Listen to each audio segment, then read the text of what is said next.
금요일 아침 예배 아버지 앞에 올려드리겠습니다. 하나님 아버지 감사합니다. 이 한 달을 지켜주셨습니다. 너무너무 감사합니다. 매일매일 주와 함께 동행하는 저희 되게 하여 주셔서 감사하고 하나님 회개할 거 하고 감사할 것 하고 하나님 새롭게 5월을 시작할 수 있는 저희 될 수 있도록 도와주시옵소서. 예수님의 이름으로 기도합니다. 아멘. 하나님 말씀입니다. 사무엘하 21장 1절로 14절 말씀 봉독해 드립니다. 다윗의 시대에 해를 거듭하여 3년 기근이 있으므로 다윗이 여호와 앞에 간구하며 여호와께서 이르시되 이는 사울과 피를 흘린 그의 집으로 말미암음이니 그가 기브온 사람을 죽였음이니라 하시니라.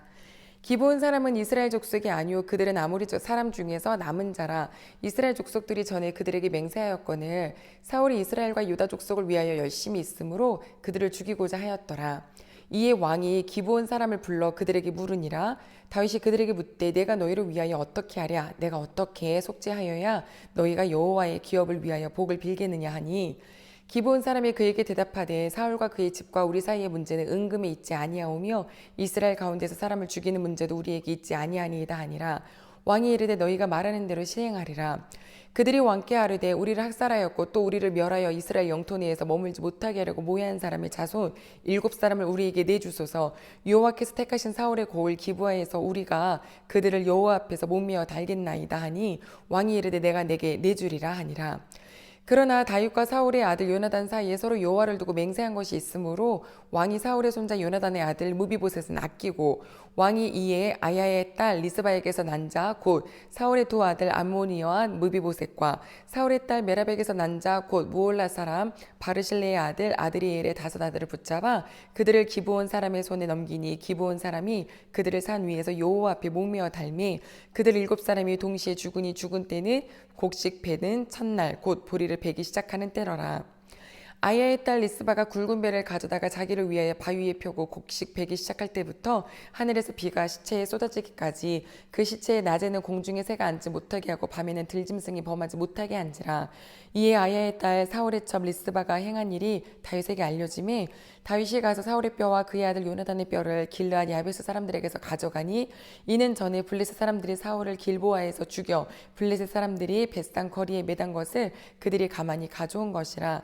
다윗이 그곳에서 사울의 뼈와 그의 아들 요나단의 뼈를 가지고 올라오매 사람들이 그 달려 죽은 자들의 뼈를 거두어다가 사울과 그의 아들 요나단의 뼈와 함께 베냐민 땅 셀라에서 그의 아버지 기스의 묘에 장사하되 모두 왕의 명령을 따라 행하니라. 그 후에야 하나님이 그 땅을 위한 기도를 들으시니라. 아멘. 사람이 어려운 일을 닥치면 무엇부터 하게 될까요? 그때 그 사람의 삶의 방식을 알게 되겠죠. 오늘 우리 보는 말씀 다윗의 시대에 기근이 3년 동안 있었다고 합니다. 한 해만 비가 오지 않아도 어려운데 3년입니다. 우리나라도 어려운 일이 닥치면 그 일에 대해서 책임을 자꾸 나랏잎에게 돌리더라고요. 다윗의 시대에 기근이 있었다. 이 기근의 책임은 또 누가 져야 되냐면 다윗이 져야 합니다. 그러면 다윗은 회의를 할까요? 오늘 보니까 기도를 합니다. 하나님께서 일찍이 우리에게 약속하셨는데 너희가 내 말을 잘 듣고 경외하면 너 적도 너희 편이 되게 해주겠고 정말 열매도 근사하게 따서 먹게 하겠고 곡식도 넘쳐서 전에 먹던 거 다 먹지 못했는데 또 새로운 거 먹게 하겠고 이렇게 복을 많이 열거해 주셨는데요. 반면에 또 우리가 하나님 말씀을 사랑하지 못하면 비도 그치게 하겠고 곡식도 떨어지게 하겠고 너가 다 이루어 놓은 거 다른 사람이 또 먹게 하겠고 등등의 하나님은 벌을 약속하셨습니다. 상과 벌이 있는 이유는 딱 하나입니다. 우리가 하나님 더 바라볼 수 있도록 우리들의 영혼을 깨우쳐 주시는 일이시죠. 다윗도 3년 동안 기근이 있자 여호와 앞에 간구합니다. 그리고 하나님은 말씀해 주시죠. 기브온 사람들을 사울의 가족들이 죽였기 때문이다. 이게 무슨 말일까요? 여호수아 9장에 가봤더니 여호수아가 하나님의 명령을 붙잡고 많은 성읍들을 물리치기 시작할 때 기브온 사람들이 안 되겠다. 우리가 이스라엘 사람들과 화친을 맺어야겠다. 사실 가나안에 살고 있는 사람이었지만 마치 먼 데 사는 사람인 것처럼 변장하고 꾸며서 그 여호수아와 모든 족장들에게 화친을 요청했습니다. 그리고 여호수아와 다른 족장들은 이것이 속임수인 것을 모르고 여호와 하나님의 이름으로 언약을 맺었거든요. 알고 보니까 가나안 족속 사람인 거죠. 그러나 여호와의 이름으로 맹세했기 때문에 그 언약을 깨뜨릴 수 없어요. 그래서 기브온 사람들이 지금까지 이스라엘 사람들 사이에서 조금 허드렛 일 이런 거를 돕는 사람으로 같이 지낸 거죠. 그런데 시간이 훌쩍 지나 사울이 왕이 되었을 때 어떻게 했냐면 자기가 자기의 열심으로 이스라엘들 또 유다들 즉 이 지파 모든 사람들의 인기를 얻고 싶었는지 기브온 사람들을 이 땅에서 몰아내겠다고 말살 정책을 펼칩니다. 우리 왜 지난 미국의 대통령 때에도 여기 와서 살고 있는 이민자들에 대해서 굉장히 날선 일들을 했잖아요. 비슷한 것 같습니다. 그런데 이 기브온 사람들은 하나님의 약속으로 지금 여기 있는 거죠. 자기들이 이렇게 사울로 인하여서 많은 사람들이 죽어나가자 여호와께 부르짖은 거예요. 그 이유였음을 다윗이 알게 되었습니다. 하나님께서 알려주셨어요. 자, 그러면 어떻게 해야 할까요? 기근이 있었고 기근의 원인은 그때 약속을 이루지 않고 사울의 집안이 기브온 사람들을 죽였기 때문이었다. 그리고 이제 그 다음 행보는 무엇일까요? 아버지 용서해 주십시오 이렇게 회개하는 것일까요? 아니요.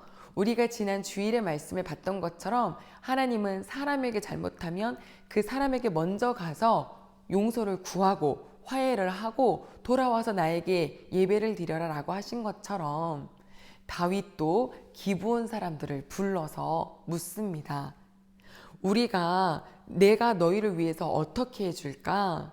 어떻게 속죄해야 너희가 여호와의 기업을 위해서 다시 복을 빌겠느냐라고 물어요.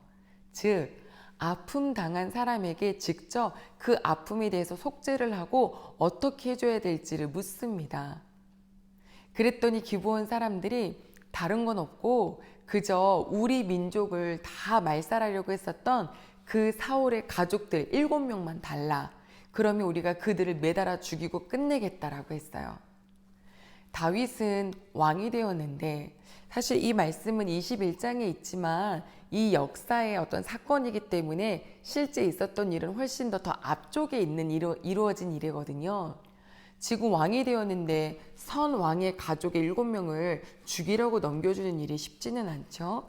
하지만 그들의 죄악 때문이니 넘겨줘야 됩니다.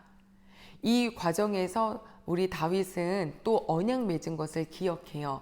요나단은 어떻게 했냐면 내가 너의 가족은 평생 지키리라 라고 약속했기 때문에 다리 절뚝거렸던 요나단의 아들 무비보셋은 숨기고 살리고 사울의 아들 또 손자들 다른 사람에게서 난 그 사람들 7명을 넘겨줍니다. 기브온 사람들은 그 7명을 다 목매달아 죽이고요. 비가 올 때까지 그 시체를 거두지 않게 하지요.